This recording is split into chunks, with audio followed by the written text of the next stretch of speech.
Good evening, everybody. On this Wednesday evening special of the Scottish Football Show, we are obviously here to review the final day of the league season for season 2023-2024.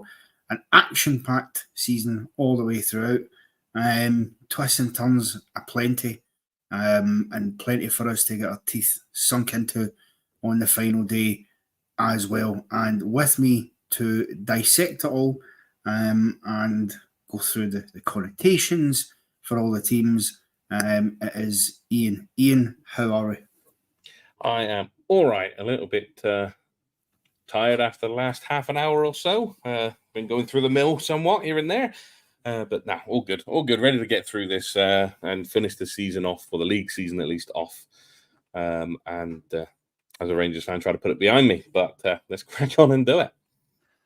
Yeah, absolutely. And yeah, I suppose that is true. As Rangers fans, we're happy that the season in the league is over. But on this programme, we bring the counterbalance and we give the fair shake of the whip to everybody else, because it's all about shining a light on Scottish football, and that's what we've been here to do for the whole season long. And this show will be nothing less. So, let's start and just get it out the way first and foremost, and just deal with it. Across the city, they were obviously they won the title, Celtic, at a third year in a row. They were up against St Mirren. I've got to say, St Mirren, whilst they didn't really have anything to play for, they were already home and hosed in terms of that fifth spot and a European qualification next campaign. They certainly didn't play like a team who were on their holidays and nothing to play. They came out the blocks sharp and early, and they take the lead after about 6 or 7 minutes through Mark O'Hara, who just seems to enjoy a goal against either side of the Old Firm. Oh, he certainly does. He's been the scourge of both teams, and a good finish as well. I mean, quick, not exactly something that he's had time to think about, and managed to get it into the corner and past Joe Hart. But definitely, St Mirren's season's been a pretty special one for them to finally get European football after I don't know how many years. I think they did mention it on Sports Scene, but it's like the 80s, I think, the last time they played in Europe at all. If it was the Scottish Cup win when Ian Ferguson played for St Mirren, I think they've got them into Europe the last time. So yeah, been like you say, they could have easily just gone there, sunglasses on, deck chairs out, and just let the game go what it was. But now I think the possibility of dampening the spirits on a title party always gets the other team up for it a little bit as well. But yeah, out the blocks and flying with a cracking finish. And at that point, I don't think you could argue they weren't in the game. So a good start for them. Yeah, absolutely. And you were thinking at that point that it was maybe going to continue a wee pattern, because obviously over the last couple of years there has been a weird tendency for Celtic to not win that last game of the season when, to be fair, there's nothing on it. It doesn't really matter. It's done and dusted. As I say, St Mirren obviously had a real go at them. But Celtic did pick themselves back up from that. And they did find an equaliser through Matt O'Reilly. It was a good bit of play. He sort of, he's the one that actually heads it through to Kyogo, who holds it up fairly well. And then Gogic, he's a bit lucky. He's tried to head it clear, and it just happens to fall at the feet of Matt O'Reilly, who slots it home. And again, much like the Mark O'Hara one, I actually thought it was similar-ish in terms of the style of it, because it was a bit of a scramble and it's felt him just inside. But another good finish for Matt O'Reilly to level things up. I think if you're St Mirren at the moment and playing against Celtic, that's the last man you want that type of ball to fall at the feet of. I mean, that put him as Celtic's outright top goal scorer for the season at that point as well. And that's been the difference for Celtic. Their midfield has contributed more goals than the Rangers midfield has contributed. So that's going to help you get to a title. It's all well and good your striker getting 22 goals, but if your midfield isn't contributing to that level, then you're going to struggle. So that's part of the reason why they are now champions. And it was a hell of a finish, and you can't take it away from them. They've got an absolute gem there. They found an absolute gem kicking about the lower leagues of English football, and he's turned into potentially quite a large, another quite large transfer fee for them in the future, should they choose to cash in on him. But yeah, I mean, a good finish. I think you say Gogic unlucky. I know what he's trying to do. He's just not quite got there. He's had a weird couple of weeks with Gogic. Like the absolutely sublime clearance off the line against Rangers when, for all intents and purposes, Lawrence is going to score. To trying to do scissor kicks to try and score goals for St Mirren, and then he's had a couple of little errors as well coming up, and he tried his best, but I mean that's a hell of a finish from Matt O'Reilly, and 1-1 they go. And you'd think from then on that Celtic are just going to coast through 3, 4, 5 maybe, and just have a nice big title party, but not to be. Well, no, absolutely, because they didn't stay level for too long. I think it was less than 10 minutes later. St Mirren again showed that tenacity, and the energy that they did have, and throughout the game, they were asking questions of Celtic. They looked like a team who didn't have any fear because they had nothing to lose in the game, and I think sometimes that freedom helps, and I thought it did there because they get in again, the ball over the top. Stephen Welsh misjudges it, and as soon as it bounces behind him into the path of Lasagna, who's got great pace, Stephen Welsh is then struggling to get back, gets himself in all sorts of trouble, and it's a nudge in the back. Now, I must admit, on first view, I thought, well, it's a penalty, but it's potentially a soft nudge in the back there. I wanted to see it again to make sure, but I was convinced, and yeah, I don't think Welsh can have any complaints. He's just got himself into a bit of a mess. Nah, no complaints. The only thing that surprised me is the referee gave it so quickly, because if memory serves, he's a referee that doesn't like to give penalties without VAR helping him. He tends to look a little bit scared. So that was a bit of a shock. But yeah, I don't think he can have any complaints with the penalty being given. The VAR looked at it and agreed. So a penalty all round, maybe in the soft variety, but like Chris Boyd has always told us, you can have soft-boiled eggs and hard-boiled eggs, but an egg's an egg. So penalty it was. Yes, this is true. And that's probably the best thing Chris Boyd's ever actually said as a pundit, if we're being honest. But yes, now after that, again, you think, okay, maybe Celtic are going to kick into gear and pick it up and go after St Mirren again to get that equaliser. But it's actually St Mirren who had the opportunity to go 3-1 up. Now, I'm interested to get your thoughts on this because I'm not entirely sure what exactly happened. It comes in from a corner kick.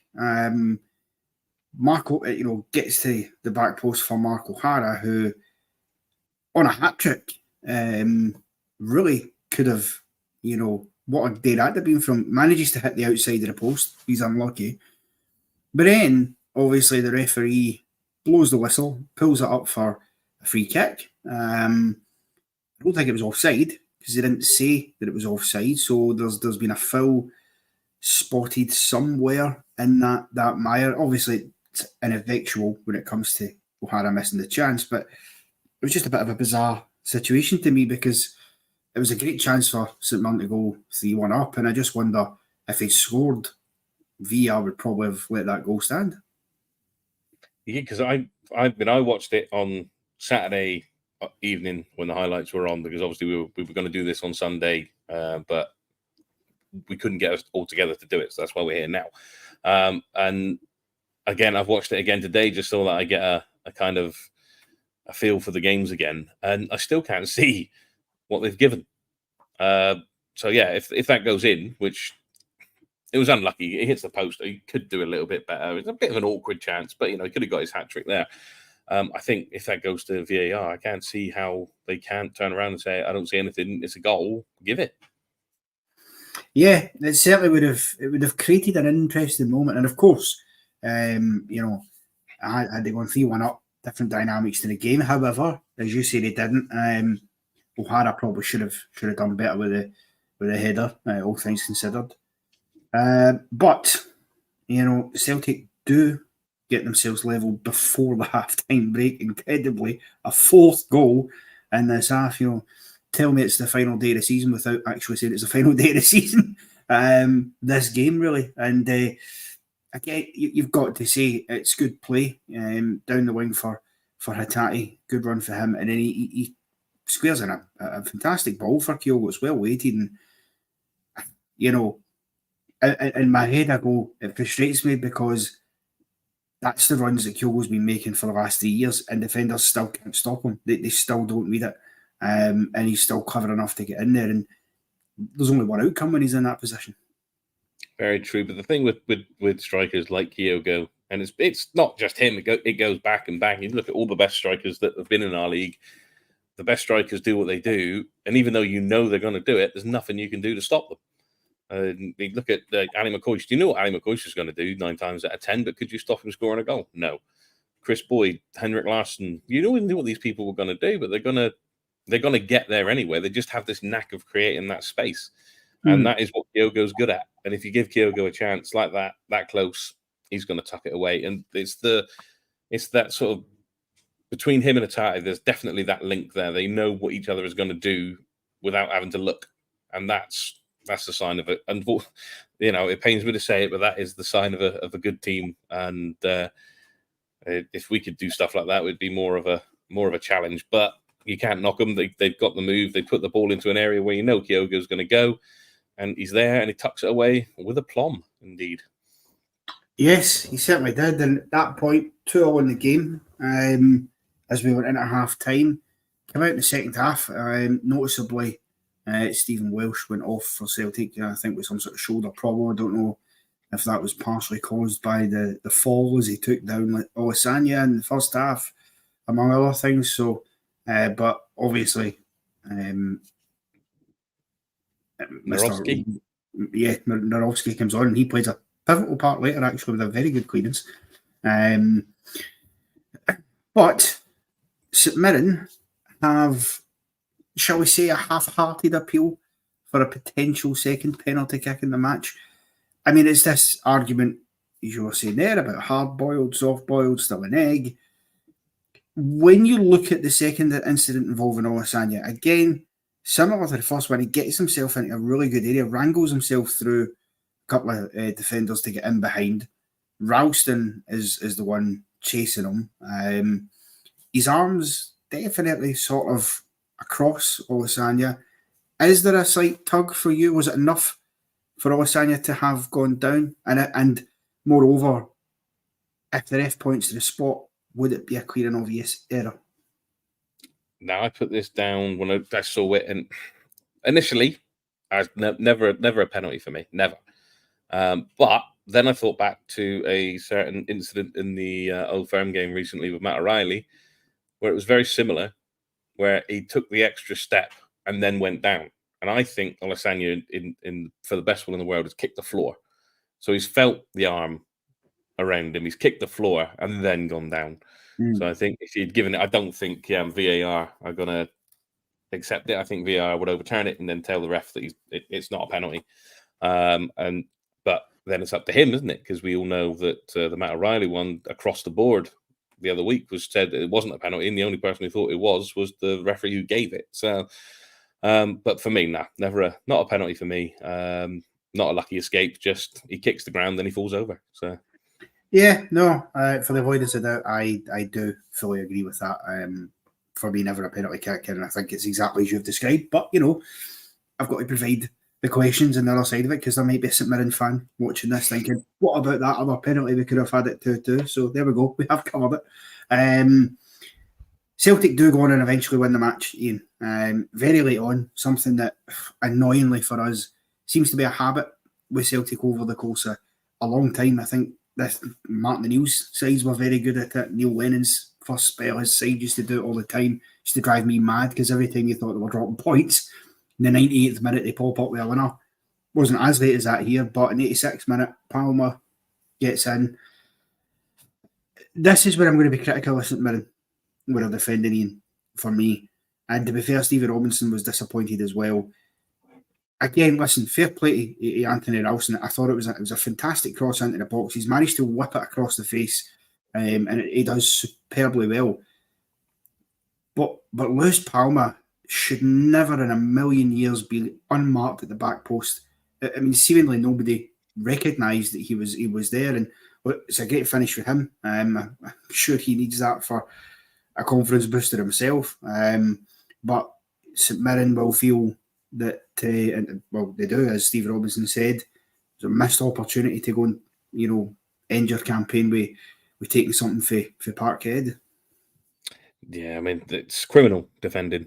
And it doesn't matter if it's the first game of the season, midway through, or last game. That's criminal defending, and you need to be looking at where your defense is. And if it's the defense that I think they're being overrun, where's your midfield to help them back up? So, I mean, fair play to the lad for being there, Palmer. And he still has to put it away. It's not an easy thing to do. It looks easy because they make it look easy. It's not an easy thing to do on the run, head in there, one touch into the goal, but. Yeah, I mean, he should have been in the position to do it. He should have been covered. And it's something there's not just been the Martin O'Neill days, the Neil Lennon days. My old man tells me that Celtic used to score last-minute winners all of the time, even when he was young. So, and that's going back, I don't know, 110 years or something. So, yeah, there's something they've always been good at, and they've been doing it year on year. And you can probably pick out at least 7 or 8 incidents, probably just this season and again from last season where they've done it. So it's been in the game for 90 minutes plus, particularly now that we have the potential for long periods of injury time. So, but there's something that they've been good at for as long as I can remember anyway. And they get their 3 points, they take the win, and they get their title party with a win. So fair play to them. Yeah, it is. And it's, as you say, it's an annoying habit from our point of view, but it's a good habit to get into for any team that you know that until the full-time whistle goes, you've always got a chance because you're going to, you get that habit of scoring late goals. Just very quickly to touch on, there was a moment for Joe Hart at the end of the game. He was taken off for Scott Bain, and what is possibly the quickest cameo appearance of the season from a goalkeeper. I mean, look, taking our blue-tinted spectacles off for a second, Joe Hart, not just over the 3 years he's spent at Celtic, but can't be denied the man has had a very good career in the game. Particularly down south, he'd done some incredible stuff there. But he was the City goalkeeper at the start of their period of dominance and won multiple Premier League titles with them. Had spells with other clubs as well at Burnley. Spurs maybe didn't fully work out for him, but he's decided to hang up the gloves, and I guess best wishes to him because irrespective of what we think of Celtic, been a great career. Yeah, you can't knock him. He's got the medals. It's one of those show us your medals, and he can wheel out a whole load of them. He's been to World Cups. He's been to European Championships. There's not. Scottish players wise, there's not a lot of Scottish players that can even say they've been to one of those. So he's been there, seen it, done it. He's got the medals to prove it, whether you like him or not. And my thing with Joe Hart is I used to like Joe Hart until he won that EPL with Manchester City, and then this arrogance appeared in him. And it's not, not because he plays for Celtic now. It's always been, and you saw it that the Euros when they played Iceland, and he's kicking the sign, shouting at ball boys and swearing at them and that sort of stuff. But we all get carried away at football. I've done it myself. But you can't knock his career. He's had a good career. He's finished it up at Celtic. And I think if you had told any Celtic supporter that Joe Hart is going to retire at your club, they'd have told you to do one and had a good laugh at that. So fair. And as David P says, he went to Torino in Italy as well. So he's tried it. He's tried it outside of Britain as well. There's not many that succeed when they leave these shores generally. It's happening more and more now. But he's had a great career, a good send-off. I think that Celtic did the right thing by giving him a chance to have that standing ovation of his own to walk off the pitch. And they had a tifo display as well, which I'm pretty sure I've seen somewhere before, if I'm honest. But fair play to him and happy retirement. And honestly, mate, can't wait to see the back of you. Yeah, listen, absolutely. Couldn't have put it much better myself. And look, we all have our own feelings and emotions as fans of our own club and stuff. But that it's no bad for this wee Farmers League when you get not one, but you look at Jack Butland as well, two top English goalkeepers. One of them, in fact, both, I think, have been capped for England at one point or another. And certainly, we would like to think that Jack Butland might get another cap. Joe Hart's obviously had his time, so listen, it's no bad going to get goalkeepers of that calibre, players of that calibre in general. But moving on, we'll move on to the second game that was on the list on Sports Scene. A game that didn't have much on it at Dens Park. A game that prior to I was christening the Desmond Derby because it had all been 2-2 before this game. And I mean, to be fair, this one could have also been a 2-2. Firstly, I want to touch on is there was a bit of an emotional moment early in the game in the 9th minute. They had a minute's applause for a young Dundee fan, Stuart Gold, I believe it is, who sadly, at the age of just 9 years old, passed away last week. So, of course, myself, Ian, and everybody associated with the rabble and the Scottish Football Show pass on our condolences, and fair play to Dundee and Kilmarnock and our supporters. That was a lovely moment from them with that one. Just felt I should mention it. What I will say is I was only watching the highlights because obviously I don't get to. I could have watched it live if I wanted to, but I did watch the highlights, and even in the highlights I joined in with the clap. Mainly because I was sat there watching it with my little boy who's 8. So but for the grace of God, I could have been in that position myself. So, and what I did like was the fact that the referee stopped the game so that the players could join in as well. I thought that was good because that doesn't always happen. So fair play to everyone involved for that. Absolutely, yep. It's a tragically young age to lose your life, and I think everybody involved with that absolutely showed the utmost respect and dignity. On the actual game itself,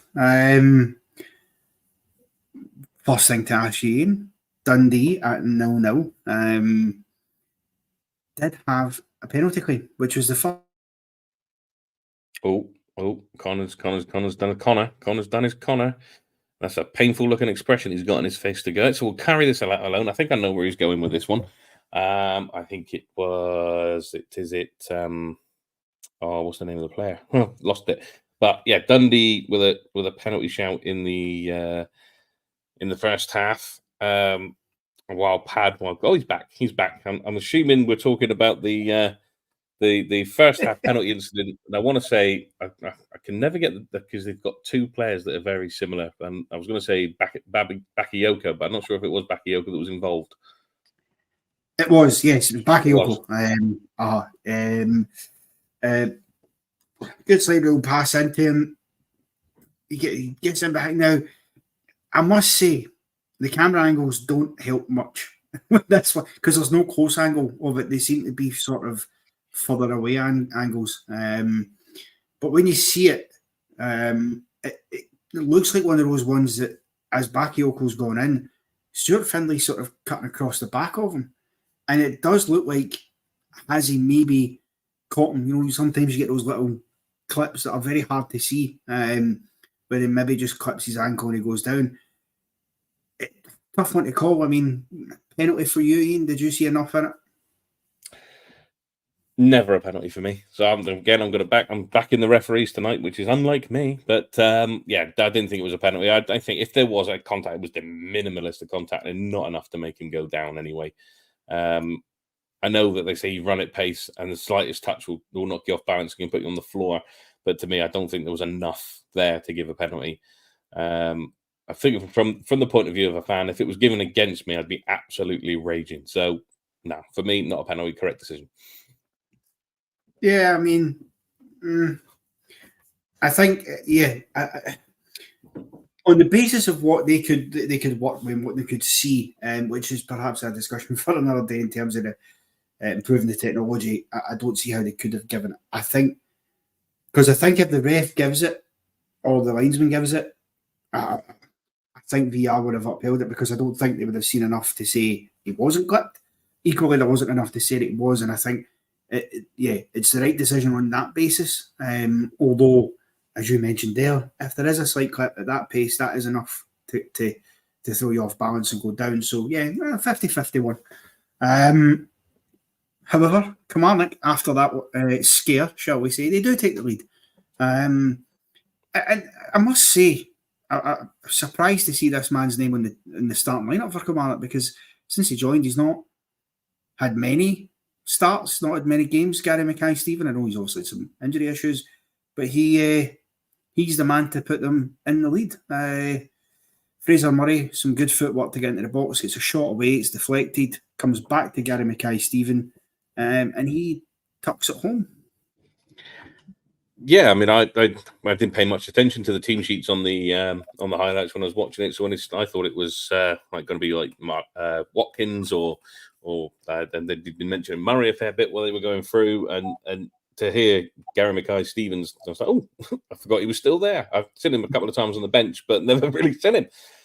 So he got his first and last goal for Kilmarnock, because I believe he's been released at the end of the season by all accounts. A nice little cameo for him, and a good way for him to sign off his Kilmarnock career, by the sounds of it.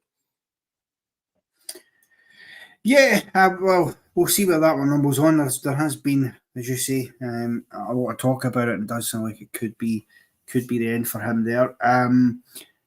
Now, this is a moment that I honestly, you can take this away, really. Dundee's equaliser. Now, Derek McInnes, not a happy man. He thinks this is offside.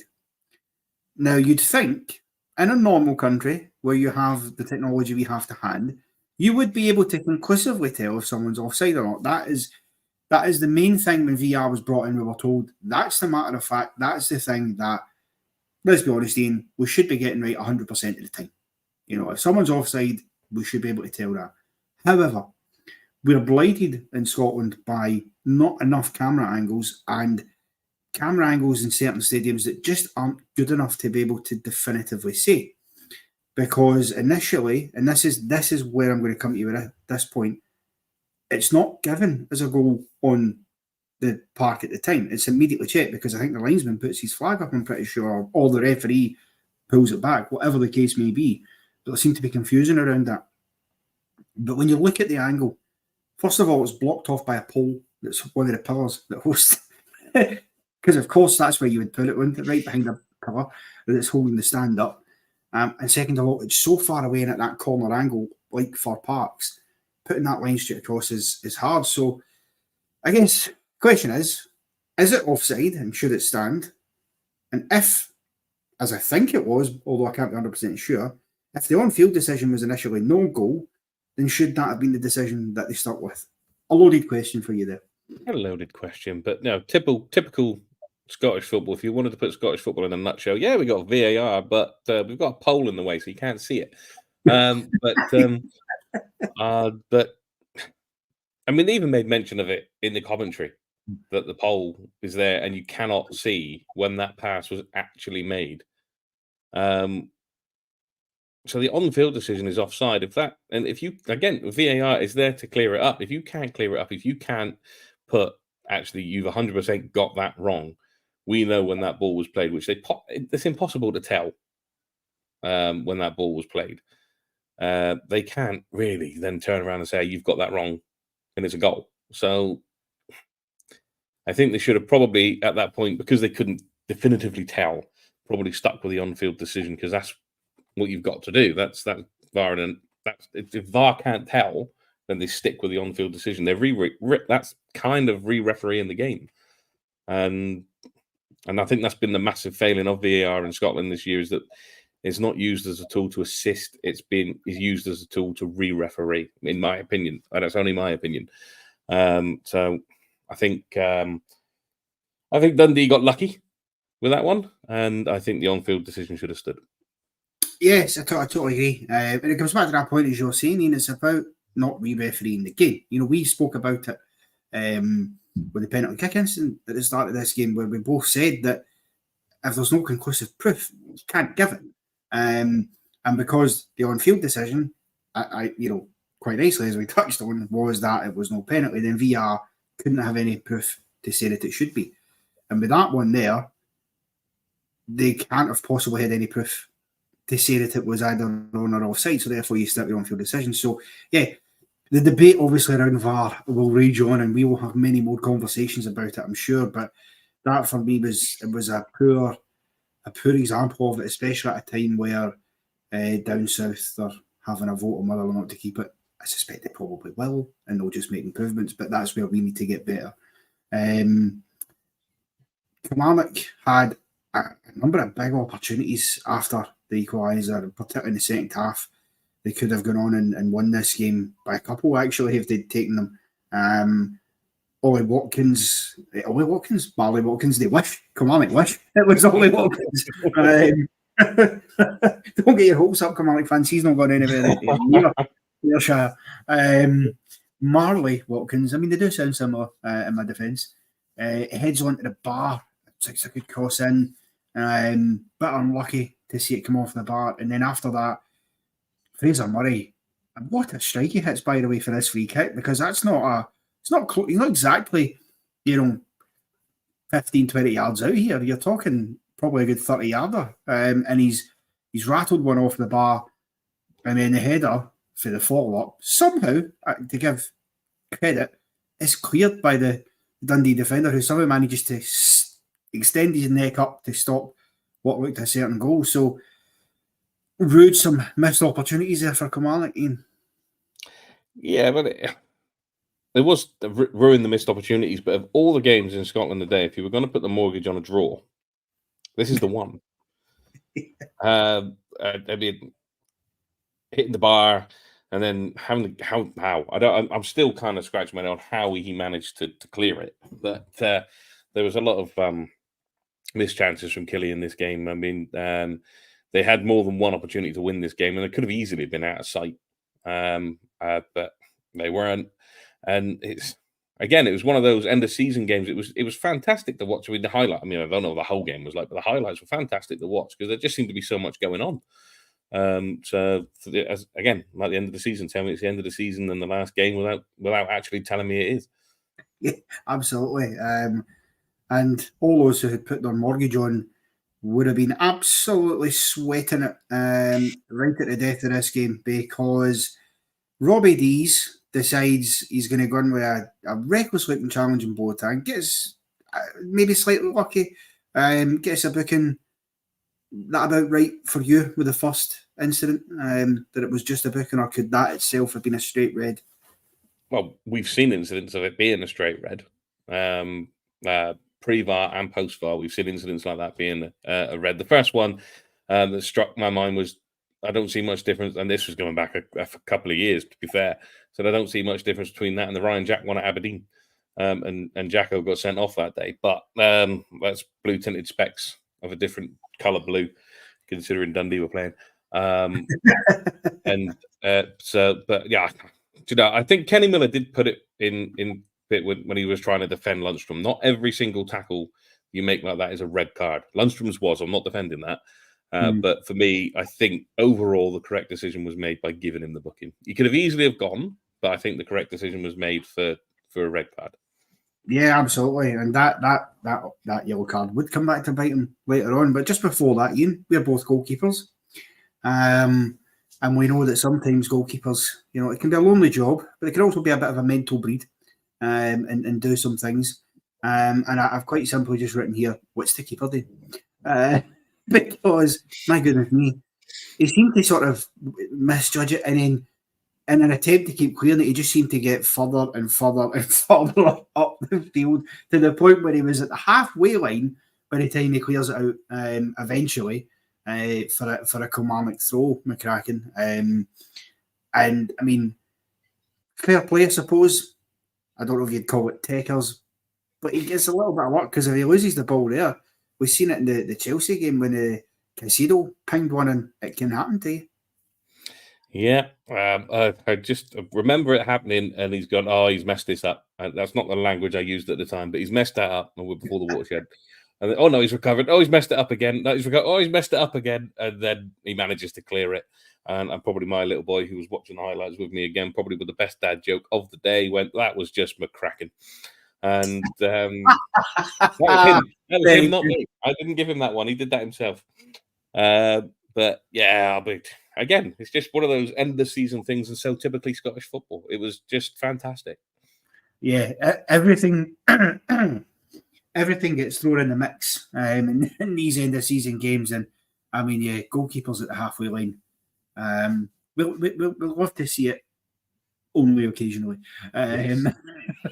and when it's not your goalkeeper as well. To be fair, but as I say, two main incidents towards the end of this game that should have led to a Dundee win. Really, Ian. That game we spoke about for Robbie Dees earlier came back to haunt him because now somebody will have to explain to me why on earth they decided to make this challenge.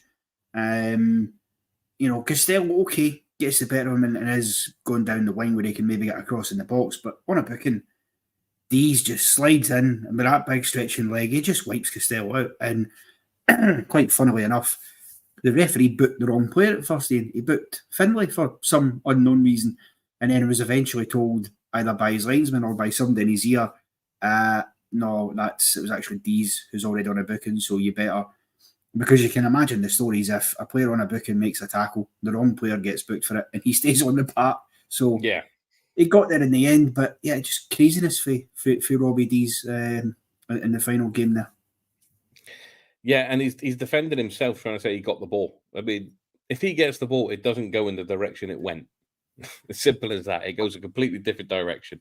Unless he's trying to say that he played it off the guy and it's gone out for a goal kick and he made a legitimately good tackle. Stupid thing to do. If you are on a booking, that's not a challenge you make. You just stand up and try to make him either knock it by you and run out of field, or just shepherd him out, or just let him get the crossing and let the rest of them deal with it. You don't do things like that and get yourself sent off and put your team under pressure. I mean, the referee needs to go. I mean, our refs are sponsored by Specsavers, and you understand why, because how he's managed to book the wrong player, and then have to be told no, it's actually him that's done it, and you're gonna have to send him off. And then the other thing was, why did VAR take so long?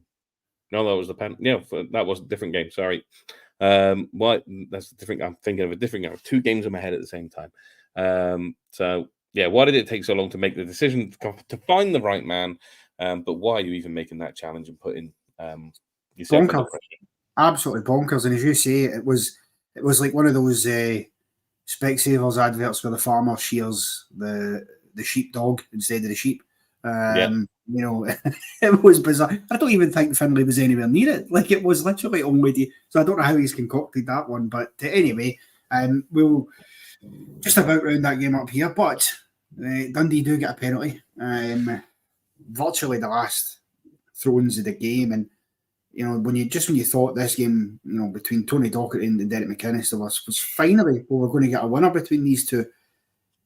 Oh, Paul McCowan. I mean, first of all, no arguments of it being a penalty at all. Liam Donnelly has a wild swipe at it. Again, Costello involved, and he's just wiped out just inside the area. And then Luke McCowan steps up. And I know they say save your best till last and all that, but he saved his worst till last. That's a poaching penalty, to use a Scottish term there, Ian. Yeah, that's an awful penalty. And you'll be shocked to hear that I agree that it is a penalty.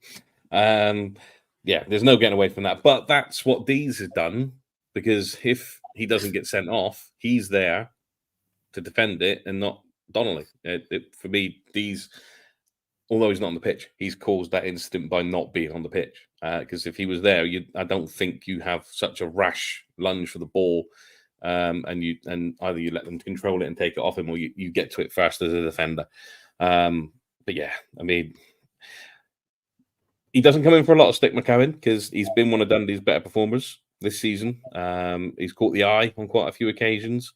But yeah, it was an awful penalty. I mean, to not even hit the target without any challenge from 12 yards, it's unforgivable. As a goalkeeper, I'm glad when they go sailing past the post and you ain't got to do anything. But yeah, if you're an outfield player, not even hitting the target, it's not acceptable, especially if you're a professional footballer. Yeah, no, absolutely.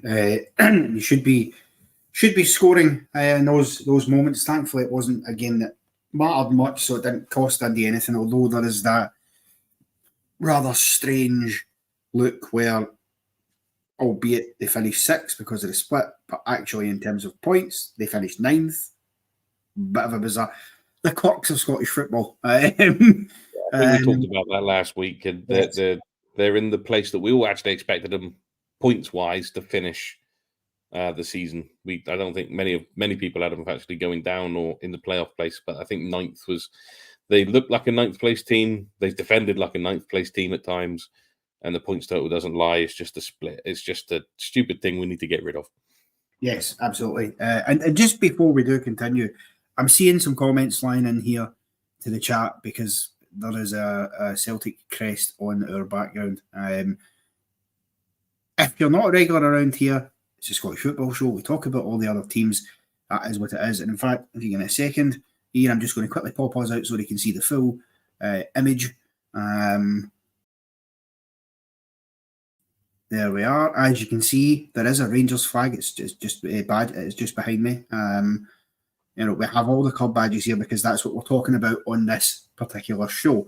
For the regulars around here who are commenting in, you know this stuff already. So,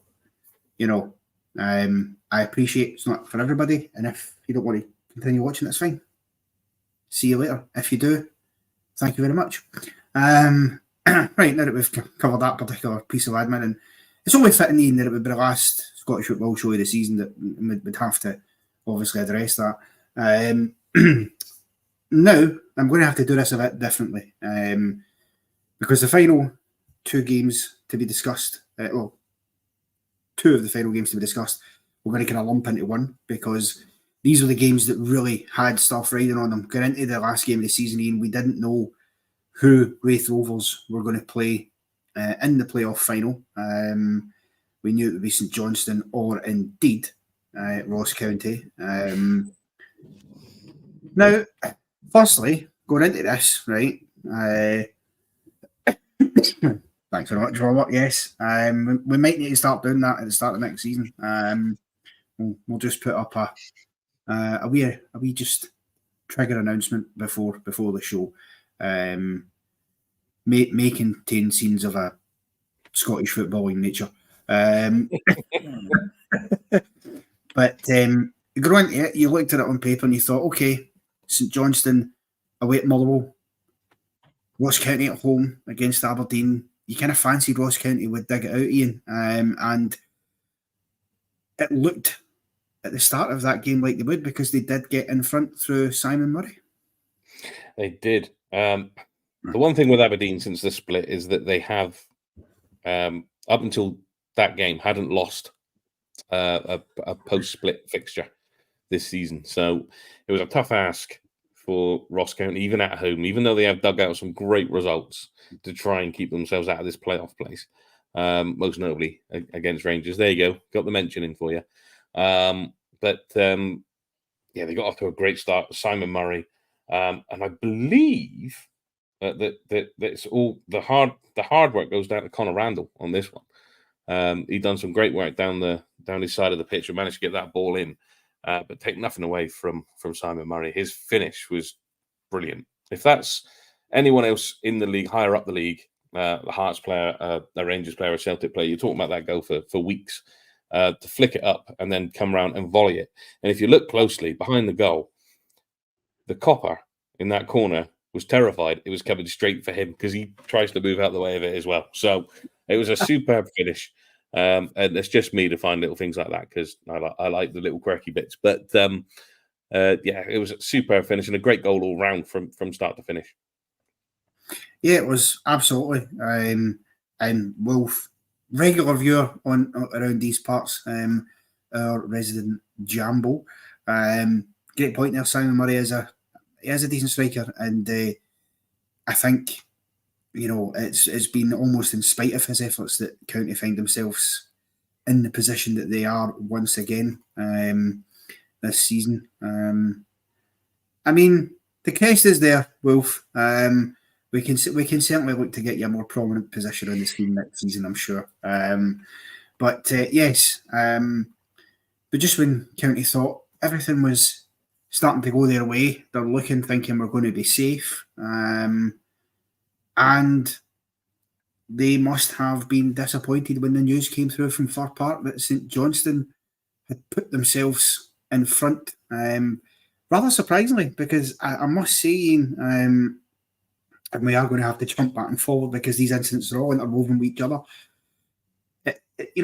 I didn't give St Johnstone much chance going to Motherwell because I fancied that Motherwell, last game of the season, they're at home as well. You want to send your fans home happy. You can't achieve anything. But against a flailing St Johnstone side, just go out there and put in a shift and get the result. But St Johnstone, to their credit, knew what was at stake and they turned up to get 3 points, and Nicky Clark aided them along their way with a rare goal, it has to be said, this season.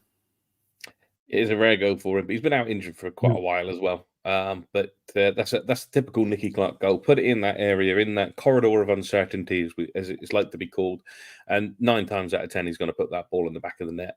I think this was the quintessential end of season game for Motherwell. Like we said, with St Mirren could possibly have gone to Celtic Park already on the beach. I think Motherwell came out with the flip-flops on, and to them, it doesn't matter to us because we're safe. We can't go up, we can't go down. So that we just got to get through the game, and it's the end of our season. We go on holiday and just chill out, and then start again wherever we may be next season, depending on who stays and who goes. Whereas, like you said, St Johnstone had something to play for, and it showed pretty much the entire game, really. But yeah, a typical Nicky Clark finish. That's the sort of goal he built himself on at Queen of the South. That's how he got his move away from them to Rangers, and then obviously he scored goals like that for them before being let go, and he's done it ever since at the clubs he's been at. So it's no surprise that he finished that off the way he did. Yeah, well, absolutely, and the thing is as well, you've got to say that.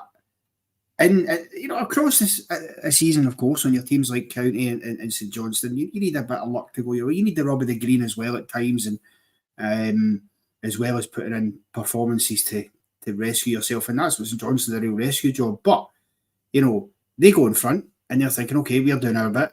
Over you, Aberdeen, please, thank you. And 18 minutes after they score, Aberdeen, just after the half-hour mark, duly oblige, and Esther Sockler levels things up for them to send both the Dons fans and the St Johnstone fans wild. Yep, and a very good finish as well, and what is a rare start on his own up top without Miovski being there. He's a fairly, I think Sockler's quite a decent striker for Aberdeen, and I'd be thinking they would be looking to hold on to him come for next season as well, particularly with the idea that Miovski may be on the move. I'm not saying he's being sold. Aberdeen fans, we jump in the chat and tell me that we're trying to sell your players, but of all the Aberdeen players, he's more than likely the one that's going to bring money in for them at the start of the season.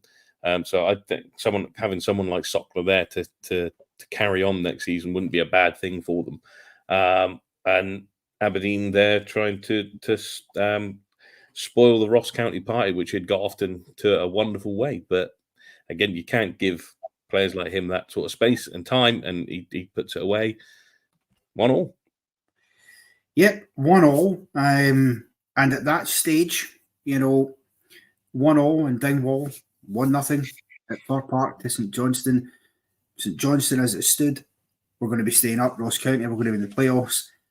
And boy, did St Johnstone bolster their chances, and it got better for them into stoppage time in the first half. And Sidibe, who, to be fair to him, I feel has certainly helped St Johnstone towards the tail of this season. He's not always the greatest player or nicest in the eye, but he's someone who does carry a bit of a threat for them, and at least gives defenders something to think about when he's in those areas. And in this situation, he does, and he puts his side 2-0 up, and really solidifying that they were going to do their job, and it was all about what happened in Dingwall.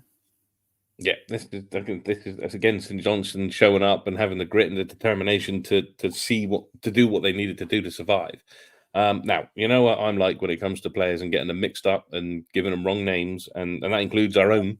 One fine time when they were talking about Seema, and I said it was from my neck of the woods because I still thought you were talking about Cantwell. But is Sidibe, is this the guy they got from Warrington? I believe so, yes. So a player from lower than the lowest league in England, and I think eyebrows were raised at it, and he's literally come in and he scored a few goals and has been quite quintessential to them staying in this league, and he's done it again with a nice tidy finish. Yeah, but what I will say is I want to know what was the thinking between the goalkeeper and the defender, because neither one of them could make a bloody mind up what they were doing. Yes, no, absolutely. And it did seem bizarre because it seemed to linger in the box for at least enough time for one of them to make a decision and clear it before Sidibe gets the goal. And yeah, summed up, I think, the reason why Motherwell found themselves in the bottom six this season and not the top six, just moments like that in key areas that they've been getting wrong too often. What I will say, and this is the fast pace of our show, ladies and gentlemen, to quickly rewind back in, because you talk about rubs of the green and big moments in games that can help you. St Johnstone absolutely get away with a big moment because, of course, Motherwell will have a penalty, which I must admit, I'm not entirely sure what the penalty was given for, because to me, I'm not, I think, I know the cross comes into the box, something happens, it's a penalty, and talking about putting your mortgages on things, you'd have put your mortgage in Theo Bear stepping up and sorting that home, because he's done it, with aplomb. He's been a key man for them this season, and much to St Johnstone's relief and to Ross County's absolute horror, he misses. Firstly, on the penalty, this is the handball rule to a T. The guy's got his arm is out and the ball hits his arm, but I don't think he knows anything about it. It literally just hits his arm. He has no idea where the ball is. He has no idea where his arm is, but it is in an unnatural position. Therefore, it's a penalty under the rule. And whether we like it or not, that's the rule. It's a penalty. It's given, and as you say, you would put your money, particularly as he's had a very good season compared to what he's normally done. You would put the money on it, but it was a decent save from probably the third. I'm going to say he's the third best goalkeeper in the league, and Miofsky. Not Miofsky. He plays up front for Aberdeen. Mitov. See, I've done it. I told you. I'm terrible with names, but I got it. I got there in the end. A good save, but a poor penalty. Yeah, absolutely agreed. As you say, again, it is a situation where I'd have had a mortgage on there, but these are moments that define how you end up finishing a season. And for St Johnstone, that went their way. Back up north, back up the A9 to Dingwall. Things got worse at that point for Ross County. And he's gone again. So we'll keep going. We are back up at Dingwall. I believe he was where we were going. And Ross County this time. No, McGrath for Aberdeen comes in and gets the goal. You back again? I am back again, yes. Take over then, boss. My apologies, ladies and gentlemen. Goodness me. Yes, as I was saying, just when the county fans were hoping that their team could solidify a position, Aberdeen go 2-1 up in front with Jamie McGrath. Yeah, and Jamie McGrath does what Jamie McGrath does. And he doesn't score many bad goals, and this wasn't a bad goal either. So he manages to really now put massive pressure on Ross County and makes them. This is the bit where they're going to start panicking. They're going to start having issues going forward because they're going to be so desperate to score goals that they're just going to literally glaff at anything they can. And David P, you're right. When I'm on my own, there's a panic because you've got no one to talk to, and I can't even talk to myself properly without losing an argument. But yeah, I mean, Jamie McGrath does what Jamie McGrath does and puts Aberdeen 2-1 up. Yeah, absolutely. And to be fair, now, again, you talk about moments and games and things that can change it for you in a heartbeat. St Johnstone in Dreamland at this point, they're 2-0 up. Aberdeen 2-1 up. And Dingwall, as far as they're concerned, they're going to be home and host. They're going to be safe. And then they'll have heard the news come through that Angus MacDonald gets himself sent off and Ross County have a penalty kick. Now, Ian, this might be a controversial opinion. I don't think it should have been a red card. I think it's a penalty. I think there's no doubt in my mind it's a penalty kick. He brings down Jordan White. And I understand the position of the pitch it's in the box. My argument for why it's not a penalty, not a red card, it is a penalty, is simply because I don't see that he's the last man, because there is another Aberdeen player standing in the box. And in theory, at least, could maybe get across there. Also, it's at an angle. I think a penalty and a booking would have been the right call. But for for Ross County, they're thinking all their Christmases have come at once here, because not only do you get a penalty, you've now got a man advantage. And of course, Jan Danda stepped up and did make it 2-2 with about half an hour to go. 23 minutes to go, to be completely exact. But for me, I'm going to go with it is a penalty. No doubt about it. Definitely a penalty for me. And I think they're correct to send him off because he's not making a genuine attempt to play the ball. And I think Jordan White's going to get that shot off. I mean, literally, if he gets away from that defender, he's having a go and there's nothing the other defender can do. So I think it's in the terms of, yes, he's there, but is he going to get in there in time to actually stop him having an effort at goal? And I don't think he was. So I think overall, for me, personally, I think the correct decisions were made on both sides, penalty and a red card. Yeah, absolutely. And of course, we're getting really pushed for time here, so we'll whistle stop through this now. Moments happening all over the place at both grounds. Ross County, Jordan White, the man who normally steps up in big moments for them when they need something, he usually is the man to find it, and he'll not get. There is no better chance or better person for that chance to fall to save yourselves, which they should have done, than Jordan White. The ball falls at his feet and he manages to put it wide instead of on target. And that at that point of the game, Ian, that would have been enough to save them.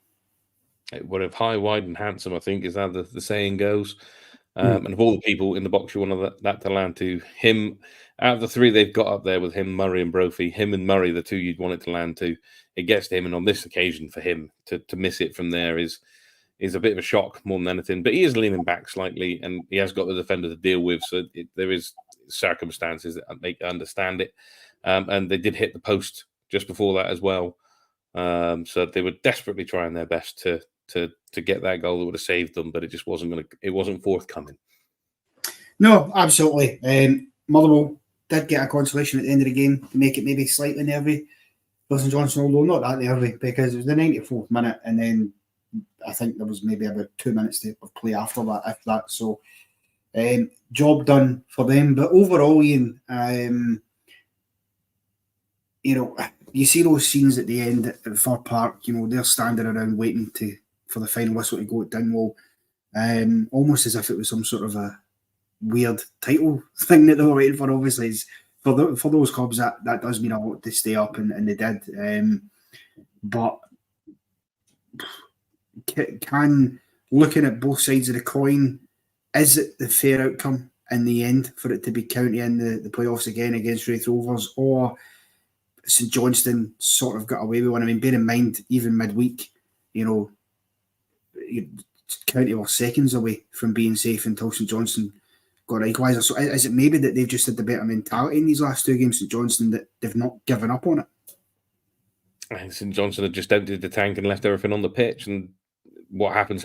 And I think, end of the day, the table doesn't lie, does it? It's that old adage that the top of the league, that Celtic have won the league because they are the best team this year. They've proved that they've got more points than anybody else. They've won more. They've done what they've needed to do to win the league, and equally down the bottom, St Johnstone have picked up enough points to be safe, and Ross County have dropped points, and the table doesn't lie, so they deserve to be where they are. I don't think they should be where they are because, like we said, that strike force alone should be enough to fire at least mid-table. But I agree with Robert. I think they will have enough to see off Wraith. But then I thought they had enough to see off Thistle last year, and that went right down to the wire. So what do I know? Yeah, absolutely. And that brilliant answers that question. That obviously starts tomorrow, the first leg taking place in Kirkcaldy. And then on Sunday, Ross County will be at home for that return leg. And be very interesting to see, County, to be fair to them, when you think they're dead and buried, they find a way. Last year, they lost that first leg 2-0 at Thistle. Thistle then went in front at Dingwall to make it 3-0, and you thought at that point, okay, it's trips to Maryhill next season then. But they battled back Ross County to 3-3 and then ultimately won in a penalty shootout. So, listen, it'll be an interesting one. Robert's point about artificial surfaces, I do agree with. We don't ideally want them as much as a new club. Wraith haven't been a top flight club in 30 years. It would be nice to see a club like that getting up. I would rather the grass pitch stayed personally, so I'm going for County on that one, Ian, for me. Right. There was a final game, Livingston and Hibs. Took place at the Tony Macaroni. The last time we will see that ground in the top flight, certainly for at least another season. Although, with this pending resolution, possibly ever for that pitch, who knows? But just very briefly, Ian, a nothing game. Hibs obviously sacking Nick Montgomery during the week, and David Gray stepping in as interim manager, as he has done a few times now. After getting off to a wonderful start as interim manager with a 4-0 thrashing during the week for his side, they end up drawing this one against their already relegated Livingston side. So I guess my question for you is, where the Hibs turn to next for their next manager? Because they seem to have went with experience, with the likes of Neil Lennon and Alan Stubbs in the past. They then went for the youthful option with Sean Maloney. Didn't really work out. Lee Johnson had a bit more experience. He didn't work out. Now they've had Nick Montgomery. Who's next? Because they're turning into Watford here. I think the man who's next is the man who's there. I don't see why they don't give him a crack. 4 times he's been there. He's Hibs through and through. He'll run through brick walls for him. He'll do everything for him. He could have easily have left. I mean, how many different managers have been in there? Like you say, they're turning into the Scottish Watford. He's never left. He's always been there. He's been the constant. And it might just be enough with the players that they've got, that constant is enough to get them going. Outside of that, do they take a risk? Do they look at someone like Rhys McCabe at Airdrie to maybe go on because he's done well? Or are they going to just go off and look on left field and try to find that weird and wonderful manager that they've been bringing in? I thought Montgomery might actually be good for him when he came in. It was quite refreshing the way he was going about it. Being a Hibs, he wasn't willing to sit back and defend all the time. He was willing to try and attack, but the shortcomings of the team, they've got some decent players, but not enough to make a stand. But for me, I don't know if there's any Hibs fans in here. I know we've got a Jambo. I don't know if we got any Hibees in there, but I think the man who's sitting there right now is probably the man I would give it to.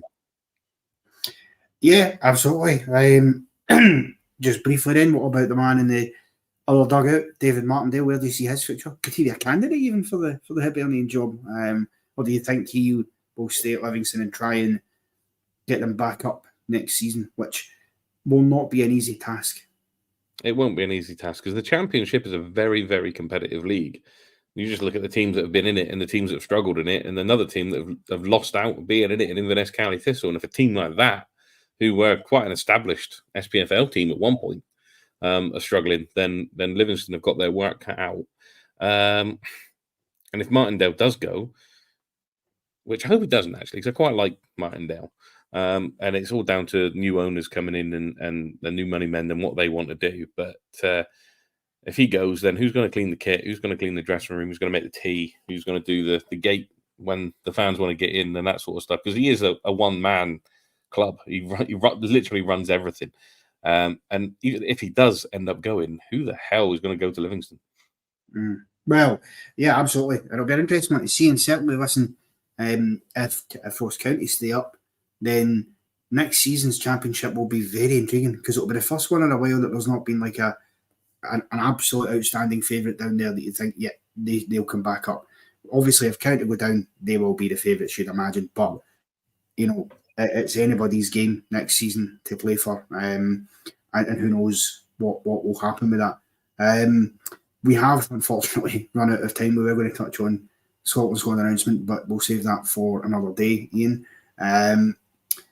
Just to say, that is, of course, the final review show of the season done. However, it is not the final Scottish football show of the season, ladies and gentlemen, because a week from Sunday, the 2nd of June, at 7:30 p.m, we will be back with a special end-of-season awards show, where anyone who watched the half-season awards during the winter break will know how it works. We will break down our picks for the player of the season and overall, the specific positions as well that they've played in, underachievers, overachievers, managers of the season, all that lovely stuff.